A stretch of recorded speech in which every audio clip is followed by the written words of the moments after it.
வணக்கம். சுப்லார் major hon lieutenant S Sukumar, veteran, corps of civils, secretary ex servicemen welfare association, Aruppukottai, secretary general, Tamil Nadu ex services league. இராணுவ வீரர்கள் ஓய்வு பெற்ற பின்பு பல ஓய்வூதிய குறைபாடுகளை சந்தித்து வருகின்றார்கள். அது தெரிய வருகின்றது. முக்கியமாக அந்த ஓய்வூதிய குறைபாடுகள் என்பது டிசபிலிட்டி பென்ஷன்ஸ், எம்ஏசிபி, ஓஆர்பி கிடைக்காமை, பெயர் திருத்தம், death come retirement gratuity commutation, இப்படி பல பிரச்சனைகள் என்பது அவர்களுக்கு குறைபாடுகள் என்பது தெரிய வந்துள்ளது. இப்பொழுது இந்த வீடியோவை பொறுத்தவரை ஒரு முன்னாள் முப்படை வீரருக்கு ஏற்பட்ட பல குறைபாடுகள், அது பற்றி தான் இந்த வீடியோ. அவருக்கு ஏற்பட்ட குறைபாடுகள் என்பது பல, அது இப்பொழுது நிவர்த்தி செய்யப்பட்டுள்ளது. இந்த குறைபாடுகள் இருந்தாலும் அந்த குறைபாடுகளுக்கு தக்க புகார்கள் அனுப்பிய போது உரிய நடவடிக்கை எடுத்தால் அந்த புகார்கள் என்பது, இந்த குறைகள் என்பது நிவர்த்தி செய்யப்படும். ஆனால் நிவர்த்தி செய்வதற்கு காலம் என்பதோ மிக மிக அதிகம். இதற்கு முக்கிய காரணமே PCDA பர்சின் முறையற்ற சாஃப்ட்வேர், அத்துடன் புகார்கள் மீது அவர்கள் எடுக்கும் நடவடிக்கை பொறுப்பற்ற நடவடிக்கையே.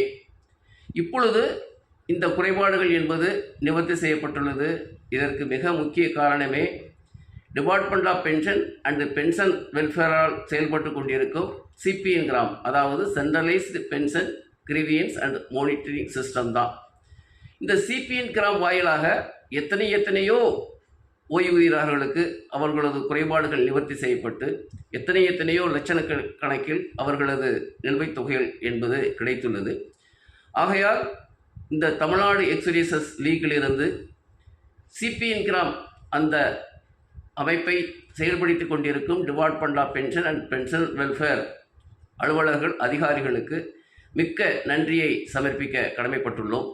இப்பொழுது இந்த வீடியோவில் ஒரு முன்னாள் படை வீரருக்கு ஏற்பட்ட அந்த ஓய்வூதிய குறைபாடுகள் என்ன, அந்த குறைபாடுகளை நிவர்த்தி செய்ய எடுக்கப்பட்ட நடவடிக்கைகள் என்ன, இப்பொழுது எப்படி நிவர்த்தி செய்யப்பட்டுள்ளது என்பதை இந்த வீடியோவில் விரிவாக பார்ப்போம்.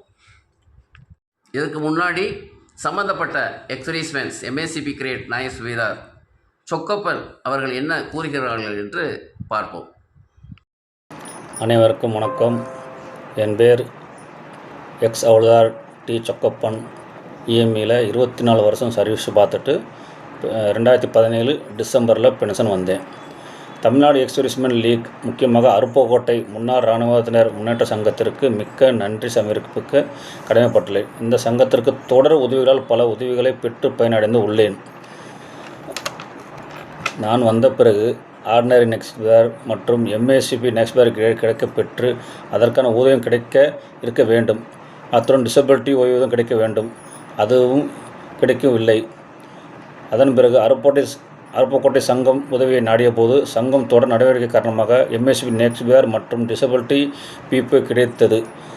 ஆனால் அதற்கான ஓய்வூதியம் கிடைக்கவில்லை. தொடர்ந்து முயற்சிக்கு பின் ஓய்வூதியம், டிசபிலிட்டி மற்றும் MACP கிரேடுக்கான ஓய்வூதியம் கிடைக்கப்பெற்றது. பென்ஷன் வந்த பிறகு ECS கார்டு ஈஸியாக பண்ணுறதுக்காக மதுரை போனேன். அங்கு ஹவுல்தாருக்கு பதில் ஆர்டினரி நெக்ஸ்ட்வேர் வந்ததால் ஆர்டினரி நெக்ஸ்ட்வேர் என்று ஃபில் ஃபார்ம் பண்ணி கொடுத்தேன். கார்டு வந்து விட்டது என்று திருச்சியிலேருந்து கூப்பிட்டாங்க. அங்கே போனால் நீங்கள் ஆர்டினரி நெக்ஸ்ட்வேருக்கு நினச்சிருக்கீங்க, நீங்கள் ஆல்ரெடி PPOவில் 15,000 கட்டாயிருக்கு, நீங்கள் மீதி உள்ள 52,000 நீங்கள் கட்டணும்னு சொன்னாங்க. அதனால் SBI திருச்சியில் போய் 52,000 கட்டிட்டு கார்டு வாங்கிட்டு வந்துட்டேன். அதுக்கப்புறம் PPO பர்ஸுக்கு மாற்றம் செய்த பிறகு PPO மாற்ற பிறகு பர்ஸுக்காரங்களும் என்னோடய 52,000 என்னோடய பென்ஷன்லேருந்து கட் பண்ணிட்டாங்க. அதற்கும் போய் சங்கத்தை போய் தொடர்பு கொண்டு வேலைகளை தொடர்பு கொண்டு வேலைகள் செய்தார்கள். அதற்கு பிறகு 4 வருஷம் கழித்து நேற்று தான் என்னுடைய அக்கௌண்ட்டில் 52,000 வரவு செய்யப்பட்டுள்ளது. ஆகையால் சங்கத்திற்கும் சங்கத்தில் பணிபுரியும் உறுப்பினர்களுக்கும் எனது மனமார்ந்த நன்றியை தெரிவித்துக் கொள்கிறேன். Welcome. Veterans welfare Aruppukottai YouTube channel. முன்னாள் படைவீரர்கள் விழிப்புணர்வு மற்றும் நலனுக்காக வெட்டரன்ஸ் வெல்ஃபேர் அருப்புக்கோட்டை யூடியூப் சேனலை சப்ஸ்கிரைப் செய்து பார்த்து பயன்பெறலாம். Ex servicemen grievances results. கோரிக்கைகள் சரியெனில் முயற்சிகள் இருப்பின் கிடைக்க வேண்டிய பயன் என்பது உண்டு. If appeal is genuine with continuous efforts and applicable benefit is there by C P N grams. இதுதான் ஒரே ஒரு எக்ஸர்வீஸ்மேனுக்கு பல ஓய்வூதிய குறைபாடுகள். அதாவது அவள்தார் சொக்கப்பன் இஎம்இ 24 ஆண்டுகளுக்கு மேல் பணிபுரிந்து 1 ஜனவரி 2018 வந்து அவர் ஓய்வு பெற்றவர். ஓய்வு பெற்ற பின்பு அவருக்கு ஆனரே நியாய சுவிதார் என்பது கிடைத்தது. ஆனால் அவர் ஓய்வு பெற்ற போது அவருக்கு டிசபிலிட்டி என்பது 40%. அதனால் அதுக்கான மெடிக்கல் போர்டோ ஆனது. ஆனால் அவருக்கு 2 ஆண்டுகளுக்கு மேலே ஆகியும் அவர்களுக்கு அந்த டிசபிலிட்டிக்குரிய பிபிஓ என்பது கிடைக்கவில்லை. அதன் பின்பு நடவடிக்கை எம்ஏசிபி கிரேட், அதாவது 24 ஆண்டுகளுக்கு மேல் பணிபுரிந்ததால் 2018 அவர் ஓய்வு பெற்றதால் அந்த எம்ஏசிபி கிரேட் நியாய சுவிதார் கூடிய பிபிஓ வழங்கப்பட வேண்டும். அதுவும் கிடைக்கவில்லை. ஓஆர்பி 2 ஓஆர்பி 3 கிடைக்க வேண்டியது கிடைக்கவில்லை. அப்புறம் வந்து இசிஹெச்எஸ் சப்ஸ்கிரிப்ஷன் வந்து ஒரு 52,000 எக்ஸஸ் ரிக்கவரி. அதோட சில்ட்ரன்ஸ் நேம்ஸ் கரெக்ஷன் அதுக்கும் காலதாமதங்கள் ஆனது. இது பற்றி தான் இந்த வீடியோவில் ஃபஸ்ட்டு வந்து டிசபிலிட்டி எலிமெண்ட், அதாவது அவர் 40% அந்த டிசபிலிட்டி எலிமெண்ட் அது இருந்ததுனால அவருக்கு கிடைக்க வேண்டி இருந்தது. அதுக்கான மெடிக்கல் போர்டும் ஆச்சு. ஆனால் 18 ரிட்டையர் ஆனார். ஆனால் 2 ஆண்டுகள் காலமாகியும் அது கிடைக்கல. அதனால தான் December 3, 2019 ஒரு இமெயில், அதுக்கப்புறம் ஒரு ரிமைண்டர் 2020 June 11 இந்த இடையில் அவர் ஓய்வு பெற்ற பின்பு அவர் இசிஹெச்எஸ் கார்டு வாங்க சென்றபோது அவர் வந்து அந்த இசிஹெச்எஸ் அப்ளிகேஷனில் ஆனரி நியாய சுவிதார் என்று எழுதியிருந்ததுனால அவருக்கு வந்து கூடுதலான பணம் கட்ட வேண்டிய அவசியம் ஏற்பட்டு விட்டது. ஏன்னால் அவர்களுக்கு ஓய்வு பெற்ற போது அவருடைய ஓய்வூதிய ஆணை அது பிபிஓவில் வந்து பிடித்தம் செய்யப்பட்டது வந்து ஒன்லி 15,000 தான். ஆனால் இப்போ வந்து அந்த தொகையானது ஆனரி நியாய சுவிதாருக்கு வந்து ஜேசியோஸ் அதுலேயும் ஆனரி நியாய சுவிதாருக்கும் அந்த 67,000. அதனால் மீதமுள்ள அந்த 52,000 எம்ஆர்ஓ மூலமாக கேட்டுக்கொண்டதால் அவரும் அந்த தொகையை கட்டிவிட்டு தான் அந்த இசிஹெச்எஸ் கார்டை அவர் வாங்கியுள்ளார். நெக்ஸ்ட்டு வந்து எம்ஏசிபி கிரேட் நியாய சுவிதார், அதுவும் வந்து 2 அதாவது 23 October 2021 தான் ஒரு ரிமைண்டர் போட்டிருக்கிறோம். அதுவும் பிசிடிஏ அந்த கம்ப்ளைண்ட் வாயிலாக. ஆனால் அந்த கம்ப்ளைண்ட் கொடுத்ததுக்கப்புறம் என்ன பதில் வந்ததுன்னு கேட்டாச்சுன்னா, இவங்களுக்கு வந்து LPC cum data sheet record இஎம்ஐயிலிருந்து வரலை, அதனால் உங்களுடைய ரெக்கார்டை அப்ரோச் பண்ணுங்கள். அவங்க வந்து சரியான எல்பிசி கம் டாட்டா சீட் அனுப்புனா தான் நாங்கள் வந்து இந்த எம்ஏசிபி கிரேடுக்கோட பிபிஓ இஷ்யூ பண்ண முடியும் அப்படிங்கிறதான். அப்புறம் கண்டினியூஸ் கிரிவியன்ஸ் இன் ஸ்பர்ஸ் போட்டதுனால அந்த பிபிஓ என்பது அந்த டிசபிலிட்டி எலிமெண்ட் மற்றும் எம்ஏசிபி கிரேடுக்கு வழங்கப்பட்டது. அதில் குறிப்பிட்டிருந்தது அந்த கிரேடுங்கிறது வந்து அவள்தார் கிரேடிலிருந்து நியாய சுவிதார் கிரேட் என்ற சரியான திருத்தம் இருந்தது. இது வந்து May 2023 வந்து இந்த பிபிஓ 10 May 2023 இந்த பிபிஓ என்பது இஷ்யூ ஆனது. இந்த பிபிஓவில் தான் முக்கியமாக அந்த 67,000 ரூபீஸ் இசிஹெச்எஸ் ரிக்கவரி என்பது குறிப்பிடப்பட்டு விட்டது. ஏன்னு கேட்டால் ஏற்கனவே 15,000 அவருக்கு இனிஷியல் பிபிஓவில் பிடித்தம் செய்யாச்சு. ரிமைனிங் 52,000 வந்து அவருக்கு எம்ஆர்ஓ மூலமாக சமர்ப்பிக்கப்பட்டு விட்டது. ஆனால் இதுலேயும் அந்த 67,000 குறிப்பிடப்பட்டிருக்குது. இதன் காரணமாக என்னாச்சு, அவருக்கு 50,000 ஃபர்தர் ரிக்கவரி. இப்போது ஓஆர்பி 2 ஏன்னா இப்போது அவருக்கு அந்த எம்ஏசிபி கிரேட் நியாய சுவிதாருக்குடைய பிபிஓ இஷ்யூ ஆயிடுச்சு. ஆனால் இந்த நேரத்தில் அவருக்கு ஓஆர்பி 2 என்பது டியூ, ஆனால் அது கிடைக்கவில்லை. அத்துடன் அந்த 52,000 எக்ஸஸ் ரிக்கவரி இது பற்றி ஒரு ஃபர்ஸ்ட் சிபிஎன் கிராம் போடப்பட்டது. எங்களுக்கு கிடைக்க வேண்டிய ஓஆர்பி 2க்குரிய அந்த ஓஆர்பி பென்ஷன் 24,825 கிடைக்க வேண்டும் 1 ஜூலை 2019 இருந்து அப்படின்னு தான் ஒரு கிரிவியன்ஸ். ஆனால் அதுக்கு வந்த பதில் தான் ரொம்ப ஆச்சரியத்திற்குரியது. Ridiculous and irresponsible reply by பர்ஸ் என்ன வந்ததுன்னு கேட்டால், ORP is not beneficial in your case. ORP rate as per circular 666 is rupees 22,257, whereas you are getting rupees 23,150.